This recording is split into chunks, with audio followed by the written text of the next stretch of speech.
the customs championing that, that makes a lot of sense because they now can coordinate all that.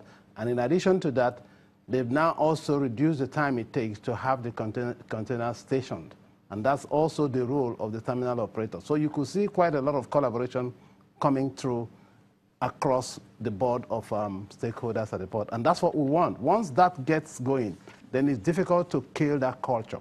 And then you begin to see a clear direction with respect to the customs now not being evaluated only on the basis of revenue collected, but also on the basis of the time it takes to get things in and out of the country. So efficiency is the word here. Correct. We need to make money. The Ministry of Finance is interested in how much money comes into the government. We need all the revenue on the table. Of course. So Kemi Adeosun is worried about that, and she wants to put that in place. So that is good. But we also need that within this, she's not going to do the job. Yes. She's got the various government agencies. Correct. In particular, the Customs, the Shippers Council, the MPA that we're talking about here, isn't it? In terms of efficiency and effectiveness. Yeah. Now you have two broad sets of stakeholders there.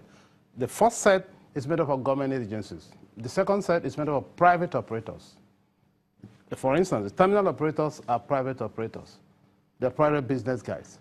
The guys that import and export are also private individuals or companies. And therefore, you'll see a coming together of these two guys in one form or the other to get things going. Now, I'll focus a little bit on the palletization issue. Yes, that was mentioned. Yes. And it looks like why the Ministry of Finance is coming real hard on this palletization. Okay. And thank you very much. Yes. You sent us a few images there, which we're going to put up from our production room as what it looks like in black and white. That's for folks who are watching this anywhere, who's not in export-import business to understand what you mean by palletization and why the government is understand. Talk us through what you really mean by palletization and why the Ministry of Finance is very keen about that last week. Now, if you look at what we have on the screen, it shows a typical container opened for inspection. And these are all distributive trade items that are being brought in. Now, clearly, you will notice that if you look at that container, these items are not palletized. They are just arranged inside the container. Stacked up. Stacked up the way it is. Now, if you therefore have to carry out inspection, then you have to manually bring those stuff out. Now, look at this other one. This is a typical case that the customs made a point on, and I think the Minister of Finance took it up. Here is an open container, and you could see the custom guy backing that container and trying to carry out the inspection. What can he possibly do? Now, those things there. You see a few boxes here. May I interject you a little bit respectfully, Dr. Ojadi? Yes. I see some boxes in brown at the right side of that TV screen image. And you can see a little like a CKDs. That's right. Then it's like a completely knockdown vehicle, spare parts, as it were, inside. Inside. Now, that's the point. So most likely, those CKDs were blocked in by those boxes. Correct. Now, those things are not really what I will call typical CKDs. These are all used items, used as spare parts of vehicles that have just been stuffed there and then shipped down there. Now, the point the minister is making, and what I think everyone is also making, is simply that if you have this unpalletized, it becomes very difficult for you to really get them out and inspect what it is. Because with these heavy vehicles, how do you get customs folks to get in there? So that custom man is just going to stand out there and just use his physical eyes as far as he could see. If that's a 40-footer. Well, that is, if it's a 40-footer, too bad. The best, now look at it, this is another interesting one. This is a situation where they've now mixed up a couple of things and put them in there. And most of them have damaged as a result of the movement of the vessel when it was coming in. If these were palletized and actually held together, they are not likely going to really begin to turn and break down and so on. And therefore, what you're bringing into the country as a result come in as damaged items. Then the next thing you do, then you begin to file with the insurance to get some claims and so on. It takes time and all that, and it actually disrupts. And this also makes inspection very difficult. Absolutely, it does, because you can't really inspect. Now, look at the other one, the very first one that we saw that had to do with the spares.